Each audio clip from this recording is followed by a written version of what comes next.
Hello friends, आज हम बात करने वाले हैं पॉलिटिकल साइंस के यूनिट 2 टॉपिक 1। हमारा टॉपिक का नाम है कन्फ्यूशियस। इसे हम वेस्टर्न पॉलिटिकल थिंकर भी कहते हैं, पाश्चात्य राजनीतिक विचारक। यूनिट 2 को ये हमारे कन्फ्यूशियस हैं। आप क्लास के साथ साथ नोट्स भी बनाते चलेंगे।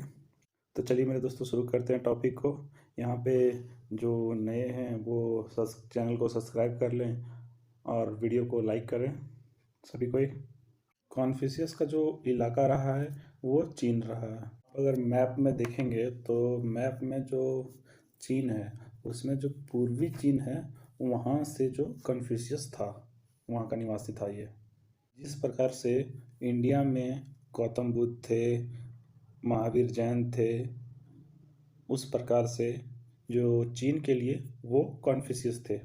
इस टॉपिक में आपको कुछ ऐसे वर्ड मिलेंगे जो चाइनीज लैंग्वेज से होंगे, तो उनको आपको बार बार रिपीट करके आप देखेंगे तो आपको वो याद हो जाएगा। आप लोगों ने कन्फ्यूशियस को देख ही लिया, तब इसके बारे में हम जानते हैं। यहाँ पे हमारा जो टॉपिक है वो कन्फ्यूशियस है। जो कन्फ्यूशियस है वो लैटिन शब्द है, इसको इंग्लिश शब्द है, इसको लैटिनाइज कर दिया गया। लेकिन जो कन्फ्यूशियस का जो चाइनीज नेम है, जो एग्जैक्टली नेम है वो कॉन्फ्यूजी। कॉन्फ्यूशियस जो है वो इंग्लिश नेम है और इसका जो रियल नेम जो चाइनीज नेम है वो कॉन्फ्यूजी है। ये जो कॉन्फ्यूशियस है वो चीनी भाषा का है। मेरे दोस्तों, जो ये कॉन्फ्यूजी थे कॉन्फ्यूशियस, इनका जो बर्थ है वो 551 BC। इनका डेट ऑफ बर्थ है 551।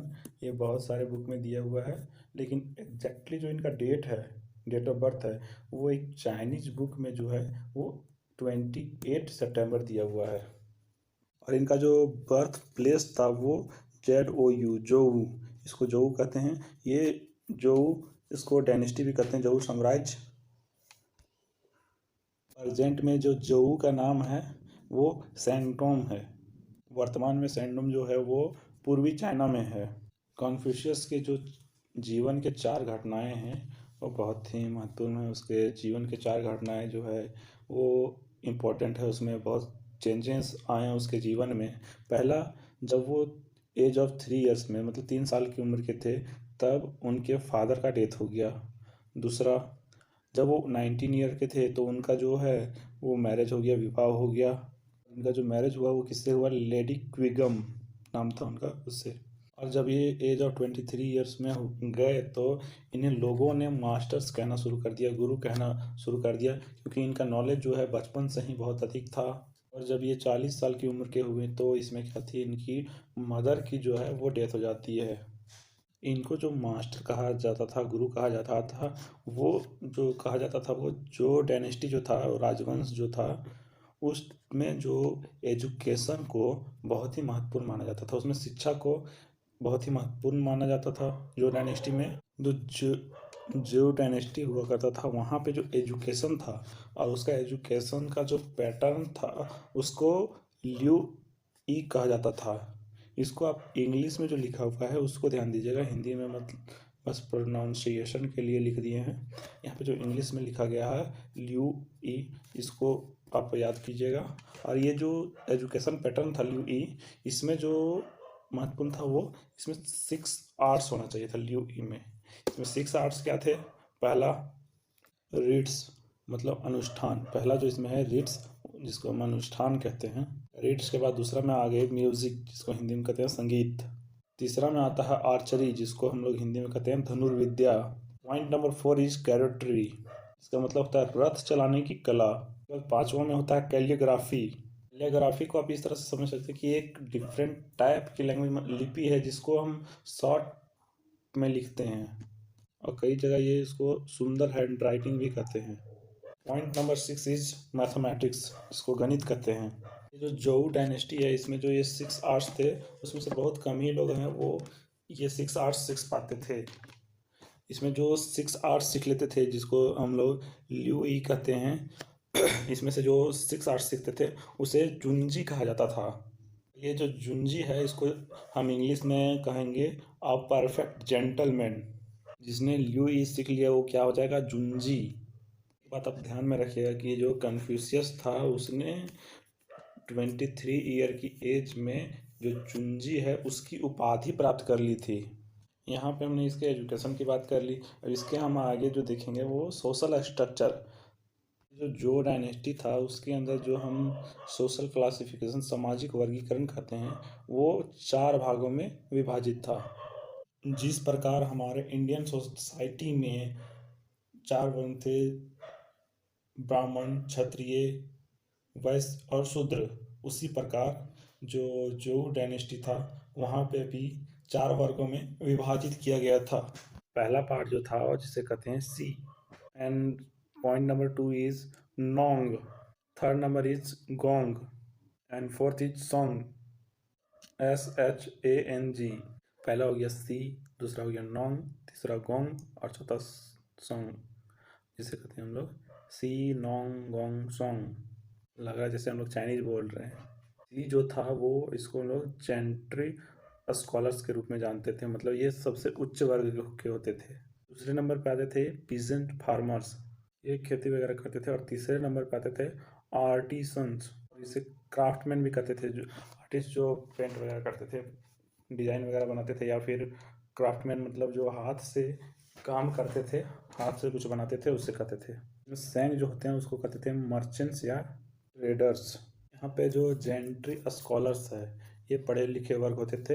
और इसे हम पढ़ रहे हैं कॉन्फ्यूशियस, इनका जो संबंध था वो किससे था? सी से, ये वर्ग से थे, ये समाज के सर्वोच्च वर्ग से थे। जो कॉन्फ्यूशियस था उसने सोशल क्लासिफिकेशन को माना है, इसने जो सामाजिक वर्गीकरण हुआ है उसको ये मानता है। ये कहते हैं कि एवरीवन इज नॉट इक्वल, सभी समान नहीं हैं, समानता जो होती है वो नेचुरल होती है। कन्फ्यूशियस का एक स्टेटमेंट जो है वो बहुत ही फेमस है। ये कहते हैं कि मुझे महात्मा कहलाने की आकांक्षा नहीं है, मैं तो अध्ययन से कभी संतुष्ट ना होने वाला विद्यार्थी तथा अध्यापन से कभी ना थकने वाला शिक्षक हूँ। इसके आगे हम जो देखते हैं वो कन्फ्यूशियस का स्टेट देखते हैं, राज्य। वो जो था वो आइडियल स्टेट बनाना चाहता था, आदर्श राज्य बनाना चाहता था, मतलब कि वो आदर्श राज्य का सपोर्टर रहा है। इसका जो आदर्श राज्य होगा उसका बेस क्या रहेगा, ये 2 बेस बताता है। पहला कहता है जस्टिस और दूसरा पब्लिक वेलफेयर, यानी पहला पॉइंट है न्याय और दूसरा पॉइंट है जन कल्याण। यहाँ पे जो है कन्फ्यूशियस के आदर्श राज्य का जो आधार है वो 2 हैं, एक जस्टिस और दूसरा पब्लिक वेलफेयर। यहाँ पे कहते हैं कि जो ह्यूमन लाइफ है, मतलब जो आदर्श राज्य है वो कब बनेगा? जब ह्यूमन लाइफ ग्रेटनेस की ओर जाएगा, महानता की ओर जाएगा। कहते हैं कि आपको अगर श्रेष्ठ जीवन जीना है तो ये महानता के 3 गुण बताते हैं। पहला जो हो गया जिन, XIN, जिन, इसका मतलब हो गया लोक कल्याण। दूसरा कहता है EYI, इसका मतलब होता है औचित्य, जस्टिफिकेशन। और तीसरा जो है वो ली, जिसको कहते हैं अनुष्ठान, जो हम लोगों ने पहले देखा था। यहाँ पे जो महानतम के गुण हैं वो हम लोगों ने देख लिए हैं। इसके आगे जो हम देखेंगे वो आइडियल स्टेट को देखेंगे। जो कन्फ्यूशियस है वो कहता है कि जो मोनार्की है, राजतंत्र, एंड फ्यूडलिज्म, सामंतवाद का ये समर्थक है। और ये इसका समर्थक क्यों है? क्योंकि जो डेमोक्रेसी है, डेमोक्रेसी में फेथ का अभाव होता है। और ये फेथ का अभाव क्यों होता है? क्योंकि सभी में समान योग्यता नहीं होती है, क्योंकि सभी का जो सोच है, योग्यता है, वो सबका अलग अलग होता है, सब में इक्वल क्वालिफिकेशन नहीं है, इसलिए हम लोग डेमोक्रेसी की ओर मूव नहीं करेंगे, ये कहते हैं। एक और बात है कि इक्वल राइट फॉर ऑल में कन्फ्यूशियस का विश्वास नहीं था। ये मैटर जो है वो यहीं पे ख़त्म हो जाता है, क्योंकि ये कहता है कि इक्वल राइट फॉर ऑल में इसका विश्वास नहीं, मतलब सबको ये समान नहीं मानता है। इसमें जो है कुछ विशेष वर्ग होंगे, कुछ गरीब, कुछ अमीर होंगे। इनका एक और पॉइंट है कि but he supports the equal rights of education, यानी कि शिक्षा के समान अधिकार का समर्थक है। ये जो कन्फ्यूशियस है वो मोनार्की का इतना बड़ा भक्त था, इतना बड़ा समर्थक था कि कहता है कि जो पावर है वो सेंट्रलाइज होना चाहिए, मतलब शक्ति का केंद्रीकरण होना चाहिए। ये कॉन्फ्यूशियस है, वो कहता है कि 3 सुपर पावर्स होती है। पहला जो इसने कहा है सुपर पावर में, वो गॉड, दूसरा स्टेट और तीसरा पब्लिक। तीसरा जो इसने पब्लिक कहा, जनता को जो इसने सुपर पावर कहा, तो इसमें से एक बात सामने आ गई। ऑटोक्रेटिक रूल के ये जो है वो खिलाफ था, यानी निरंकुश शासन के खिलाफ था कन्फ्यूशियस। जब ये पब्लिक को सुपर पावर मानता है, तो जो ये पब्लिक है वो निरंकुश शासन के खिलाफ है। तो यहाँ पे जो जनता है, पब्लिक है, वो किंग का, राजा का विरोध कर सकती है। आइडियल स्टेट में जो कन्फ्यूशियस कहता है कि यहाँ पे जो पब्लिक है वो like a son and king जो है वो लाइक अ फादर। कन्फ्यूशियस कहता है कि जो किंग है उसके लिए जो पूरा वहाँ की जनता है वो उसके परिवार के रूप में है। कॉन्फ्यूशियस ने जब किंग को फादर बनाया, उसके बाद इसने किंग के लिए 9 रूल्स, 9 नियम बनाए। इसने जो 9 नियम कहा है, और वो कहा है कि ये जो है वो आवश्यक नियम है।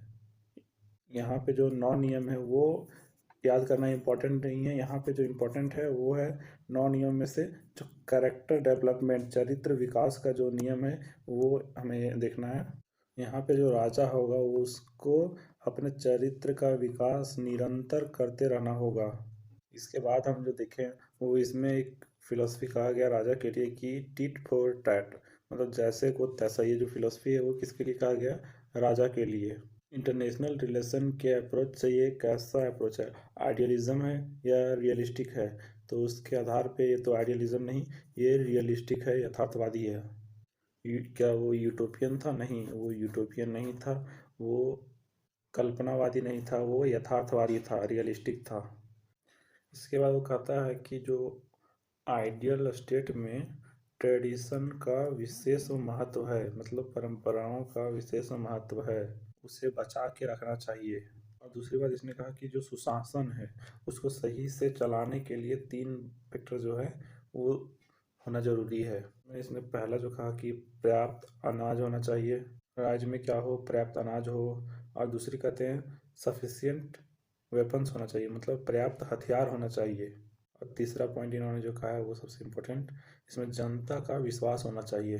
दोस्तों जो ये तीसरे नंबर का पॉइंट है, इसे कन्फ्यूशियस कहते हैं कि ये जो है जनता का विश्वास, ये मोस्ट इम्पोर्टेंट पॉइंट है। इसके बाद आप टाइटल लगाइएगा रैन प्रिंसिपल। ये रैन प्रिंसिपल क्या है? ये जो REN है ये चाइनीज वर्ड है, इसका मीनिंग होता है ह्यूमनेस। रैन प्रिंसिपल है इसमें जो है वो मानवता के बारे में विचार आएंगे। ये जो रैन प्रिंसिपल है इसके 4 पॉइंट इम्पोर्टेंट हैं। इसमें जो पहला पॉइंट है वो रेन, REN, दूसरा है IE, तीसरा है तेओ, TAO, और चौथा है ते, TEH। पे जो हो गया वो रेन ई ताओ ते। इसमें रेन का जो मतलब हो गया मानव सेवा, और नेक्स्ट है ई जिसका अर्थ है जस्टिस, न्याय। ताओ का मतलब होता है नैतिकता। ये जो रैन प्रिंसिपल्स है इसके बारे में इयन हुई, जो 4 संतों में से एक थे, वन ऑफ द 4 स्वेज, जो 4 संतों में से एक थे। ये 4 संतों में से इनके शिष्य थे इयन हुई। ये उन्होंने कन्फ्यूशियस से पूछा कि आप ये रैन प्रिंसिपल्स को क्लियर कर दें। तो इन्होंने कहा है कि गलत मत देखो, गलत मत सुनो, गलत मत बोलो। यहाँ तक ये जो आप देख रहे हैं ये आप लोगों को इंडियन थिंकर में याद आ रहा होगा, गांधी जी। गांधी जी के जो 3 बंदर थे उनको देखे, लेकिन इन्होंने जो 4 चीज़ कही है, चौथा इनका जो है वो गलत मत करो। ये जो शिष्य थे उन्होंने कहा कि आपने रैन क्या है वो तो बता दिया, लेकिन इसको लागू कैसे करेंगे वो नहीं बताए। इन्होंने कहा कि जो लागू करने का तरीका क्या है वो हमें बता दीजिए। तो इन्होंने 2 गजब के तरीके बताए हैं लागू करने का। पहली चीज़ है जो चुर, दूसरा जो होता है शाव, TSHAO। चुर का मतलब क्या होता है? चुर का मतलब होता है दूसरों से जो काम आप करवाना चाहते हैं वो पहले आप स्वयं करें। दूसरा से आप चाहते हैं कि वो आपसे अच्छा बात करे, तो उससे पहले आपको उससे अच्छा से बात करना होगा। और दूसरा जो है शाव में कहते हैं कि स्वयं जो नहीं कर ना चाहते वो दूसरों से मत कहो। मतलब जो आप खुद नहीं कर सकते उसके लिए आप दूसरों को मत बोलो वो करने के लिए। इसके बाद हम देखेंगे वो गोल्डन पाथ देखेंगे। Golden path, what is golden path? It is principle of middle path, मतलब ये मध्यम मार्ग है। ये जो गोल्डन पाथ है वो एक बुक है। इस बुक को जो लिखा है वो लिखा है तेजे। और ये तेजे जो है वो ग्रैंड सन हैं कन्फ्यूशियस के, ये पोते हैं कन्फ्यूशियस के। जो गोल्डन पाथ विचार था कन्फ्यूशियस का, उसे लोगों के बीच में एक बुक के रूप में उसके पोते ने फेमस कराया। इसके आगे हम जो देखेंगे वो टेक्स्ट ऑफ कन्फ्यूशियस। कन्फ्यूशियस की जो फेमस बुक्स हैं वो 9 हैं। इनको जो टाइटल दिया जाता है वो द 4 बुक्स एंड 5 क्लासेस। ये जो 4 बुक्स है इसको चाइनीज नाम भी दिया गया है जिसको कहते हैं शिशु। इसको SISHU कहते हैं, शिशु। और 5 क्लासेस को चाइनीज नाम दिया गया है यूइंग, WUYING। ये जो नाम है आपको याद करने के लिए आप वीडियो को और रिपीट करके देखेंगे तो आपको याद हो जाएगा। हम लोग 4 बुक्स में जो देखेंगे उसमें पहला देखेंगे ग्रेट लर्निंग। इन सब के चाइनीज नाम भी हैं। द ग्रेट लर्निंग का जो चाइनीज नाम है टेक्सुई, DAXUE, ये इसका चाइनीज नेम है। 2 नंबर पे जो आती है वो डॉक्ट्रिन ऑफ द मीन। एक और नाम दिया जाता है शोंग, सो ZHONGYONG, जोंग योंग। की जो तीसरी बुक है वो एनालिटिक्स, इसे सेइंग ऑफ कन्फ्यूशियस भी कहते हैं। इसे चाइनीज में लुन यू भी कहा जाता है, LUNYU। और जो 4th नंबर पे बुक आती है वो है मेंसियस, MENCIUS। इसके बाद में हम जो देखेंगे 5 क्लासेस। पहली जो बुक है वो है classes of poetry. Classes of poetry को कही जाती है सीजिंग। सेकेंड नंबर पे जो बुक आती है उसे कहा जाता है बुक ऑफ डॉक्यूमेंट, तो सेंग सू कहा जाता है। और 3rd नंबर पे है book of rites. Book of rites को लीजी भी कहते हैं, LIYI। 4th नंबर पे जो है उसको कहते हैं बुक ऑफ चेंजेस, तो चाइनीज में आई चिंग कहते हैं। 5th नंबर पे जो बुक है वो स्प्रिंग एंड ऑटोमन एनल्स। ये जो हमने बताई वो कन्फ्यूशियस के 5 क्लासेस थे। यहाँ तक हम लोगों ने कन्फ्यूशियस को डिटेल्स में पढ़ लिया है। और हमें जो आगे कुछ बातें ध्यान रखने वाली है कि कन्फ्यूशियस जो है वो डेमोक्रेसी के अगेंस्ट में थे। ये डेमोक्रेसी को नहीं चाहते थे। तो क्या ये ऑटोक्रेसी के समर्थक थे, निरंकुश के? तो हो जाएगा नहीं, ये निरंकुश शासन के भी समर्थक नहीं थे। ये एजुकेशन को अच्छा मानते थे, नैतिकता में बिलीव करते थे, लेकिन सबको समान नहीं मानते थे। ये उस टाइम की परिस्थितियाँ थी। इसको आप नोट्स बना के 2 से 3 बार देख लीजिएगा तो आपको लगभग याद हो जाएगी और आपके माइंड में जो है वो चीज़ें सेट हो जाएगी और आपको एग्ज़ाम के लिए हेल्पफुल मिलेगी। तो thank you, like and subscribe.